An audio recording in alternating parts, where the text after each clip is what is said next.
On December 22, Kakao Talk chats between Chuu and her supervisors at Blockberry Creative were made public by SBS News. Dispatch had previously disclosed information on Chuu's legal battle with Blockberry Creative. Chuu filed a complaint in January against her agency Blockberry Creative, claiming that the proceeds of any entertainment promotions she had with the company would be split 70% to the agency and 30% to Chuu. A new contract was established in April 2022 when Chuu successfully sued Blockberry Creative after the agency failed to uphold the terms of the original contract. According to the updated deal, Chuu and the agency would divide all proceeds, with Chuu receiving 70% and the agency receiving 30%. After her exclusive contract with Blockberry Creative underwent legal amendment in April 2022, Chuu and her managers spoke via text messages. In a string of communications from October 2021 that have just been made public by SBS News, Chuu expressed her desire to have the cost of living in Loona's dorm subtracted from the total amount she must pay for her activities. On December 22, Blockberry Creative made a statement delaying Loona's comeback album indefinitely. "I don't want to take sides here, but after the agency acted badly and Chuu responded in kind, everyone now believes Chuu is complaining. Everything had to be carried, and some of the superiors simply rode on my back. Although this doesn't present her in the greatest light, I won't criticize her for being harsh in the absence of any other information. All of this current information has been leaked by BBC to manipulate the narrative and destroy her career. Everything she had to endure to arrive where she is today." Some netizen comments. Sanakot wrote, "What a shame. You see, Chuu didn't want to be abused for decades. She wanted her rights honored now, the ones that she was stripped of for years, then won and yet was dealing with people breaching them. People treating her like a cash cow, treating her like she's stupid. Being firm, clear, not sugarcoating, demanding to know your own schedule because you have others that are equally as important and truthfully the other girls don't. Seeing if these people are complying with your contract after years of secrets and denying any information. Since when is that abusive?" BBC has giving zero trust to Chuu, no respect either. For once, when Chuu becomes the one holding the baton and demanding that her own clauses are respected, she is abusive? Clearly these messages don't come out of nowhere. They are the product of prolonged abuse towards her that in turn has given her more than enough stance to speak as firmly as she wants and refuse to play any games. And note how she doesn't curse, or attack them. She demands them information, that's all. From the very beginning you talked about how we needed to be neutral, yet you have never had any intention whatsoever in believing Chuu. You always knew you would be against her. You kept calling people dumb because Chuu still hadn't defended herself publicly, and when she did, then that wasn't the problem for you. You demand neutrality, and when the people who work with her literally says that the company is the one abusing her, it's biased for you. It doesn't count. You read that Hyunjin was angry because they kicked Chuu out, literally her message, and you tried to imply that she was only angry at Chuu. You say she could care less about her members now that she finally had a year to earn as much money as she could to recompensate all that she had lost, and prioritizes her solo schedules. And when people point out that she could have left, you go on and say that actually she's only doing that for her reputation. You see, you always find a way to still be against Chuu. You have never been neutral. In fact, when you imagine the lack of neutrality, you excerpt that even when the company accused her without sharing any evidence whatsoever, you did not only said that they probably had amazing evidence to say so, but you tried to say that actually it was Chuu who had to be the one with the evidence, and of course the ones that she provides doesn't count for you. Where was that attitude towards the company? You asked for evidence with Chuu, but you didn't demand any for BBC. They had made a blind accusation and you were already keen to believe it. And of course when Chuu is the one that talks to Dispatch, it doesn't matter to you either. Why not demand for BBC to show some actual evidence? Because so far no one is reading these messages as abusive except the trolls. Oh, that's right. It's pretty darn hard to release some evidence to benefit real abusers who created schemes after schemes and try to make you seem like victims. Trust does not lie on their side.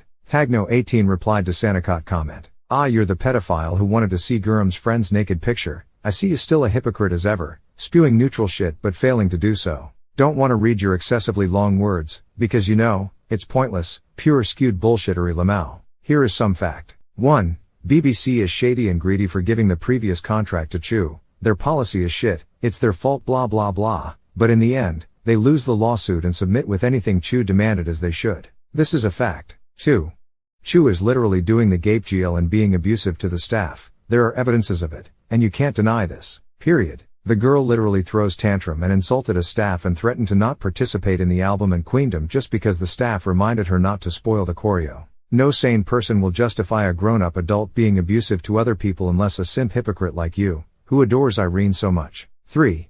No staff, no members are coming to defend Chuu. This is also a fact. Even a staff took pity when she decides to abandon her group filming. For the group shot, we keep the members' wardrobe and choreography in mind when making the schedule. However, Due to Chuu deciding her schedule and telling her label that she would be leaving, her members were shocked. The other members' feelings must have been hurt. And quote. The only PPL defending her is the external company that hired her as a brand ambassador. OFC, they don't want their brand being dragged down by Chuu. Hyunjin literally didn't say anything about Chuu, and Therese literally no evidence of prolonged abuse by BBC except for the shady-ass contract. 4.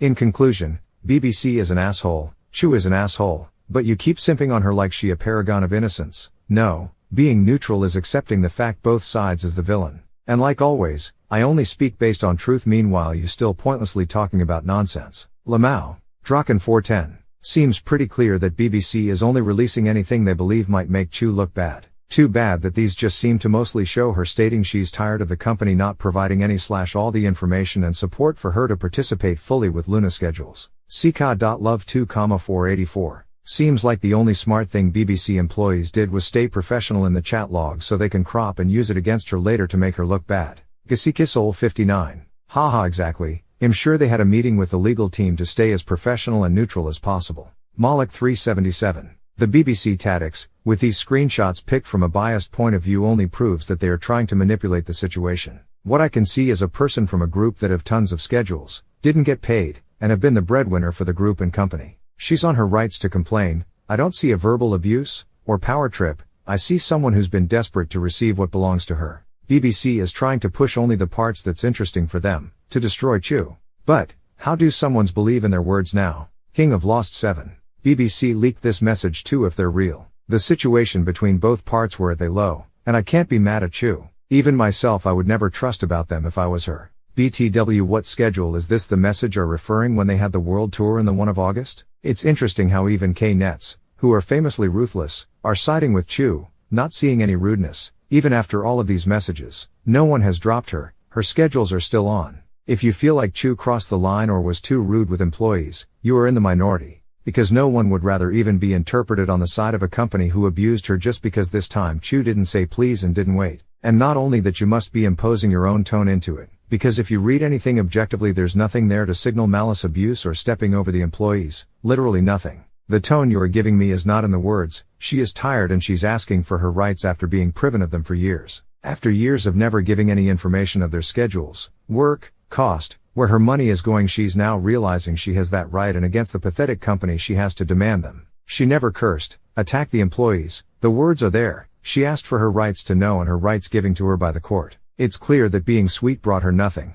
and personally I feel that Chuu felt like she needed to double down on the seriousness knowing her image and knowing how the company treats her as kid. There's nothing here that would alarm power abuse, no need to apologize for being clear and firm, the opposite she knows would always lead to be manipulated and manhandled. I think that people who take your stance wanted Chuu to just be sweet and complacent against a group who's the real abuser. You see her be serious for a moment and suddenly she's too rude? I have more thoughts on why we take women speaking seriously or without. Please, if you can, maybe you could, is perceived as bitchy or rude. Sanacot 3,856. Blacklily 9624. I mean, Chuu is a fake-ass bitch that has twiddled every single K-pop fan around their thumb, cause agencies are the source of all evil in the world, but she is fake, and bitchy with no care for others. But Block B is also epitome of shit for agency. Two faults doesn't make a right, they're both shit and it only harms the rest of loona. Alicia Skip 642. I understand her frustration, but she's taking it out on the wrong people. BBC has been having issues with paying their staff, so I doubt her manager has even been getting paid for their work. They have no power in the situation, so it's unfair to speak to them like that when it's not their fault. Yongathy Snowman 2,206. Being direct is rude? Standing up for yourself is rude? Refusing to be used any longer after years and years of being taken advantage of is rude? CS 11819. Just some things I inferred. 1. I have a feeling the other members definitely wouldn't be allowed to have an attitude even if it's warranted. 2. Don't know enough about the contract details, but the pre-adjusting scheduling thing is okay. Chuu being able to change entire group schedules is weird. 3. Having an attitude against the company is fine, but what did manager B do to you? Plus it's gonna be pretty hard not looking bad in messages where an unrelated staff member apologizes to you for not being able to move group schedules time to cater to you. 4. I also think people are underestimating how unpopular loona is domestically. I feel as though this fact should have some weight in the way this situation is handled by everyone including fans. Chuu is the only person who doesn't need to be in loona RN. The other girls do. While there's nothing wrong with supporting Chuu, I do think we should be more cautious with things like boycotts. I guess I hope I'm wrong, but I have a very good feeling that there isn't a label waiting to pick 11 girls from a former group that didn't command a big fan base in Korea. Just some observations. I don't have a dog in this fight. Krilicia 440. Did you follow the news all the time, or at least Chuu and Loona? She needs to pay debt. The company aren't looking for any job for Loona or her, but if Chuu got her own personal income, they still ask for profit. Even if they manage her schedule, they make it into the very unproductive one. She doesn't live in dorm, but still needs to pay for the dorm living. She's being harsh about Loona's schedule and want to know first because she has her own individual activity. She doesn't want to get in the way of her team. She makes so much demands and be firm about the scheduling because the workers who makes the agenda did not do their jobs right, means that the schedule is all over the place. She needs to wait so long for personal shoot, and it will hinder her solo jobs. It happened all the time that don't judge the schedule neatly for the group. Take a note, all of these while still need to pay the inhuman debt and giving profit to BlackBerry. Sanacot 3,856. At this point, not participating in the boycott would mean you are aware that you are contributing into Loona's debts, money that they have to find God knows where cause the company doesn't pay them. Viker 4 wrote, to your last point, I think the girls themselves know that Loona is over. The trust is gone between them and the company, while BBC has also alienated a big part of the fandom. They're also smart enough to know the chances of any solid company adding 12, or 11, members are almost zero, and I'm not sure they'll have the appetite to sign with any up-and-coming company again. So boycott or not, reality is that some members will leave the industry for good,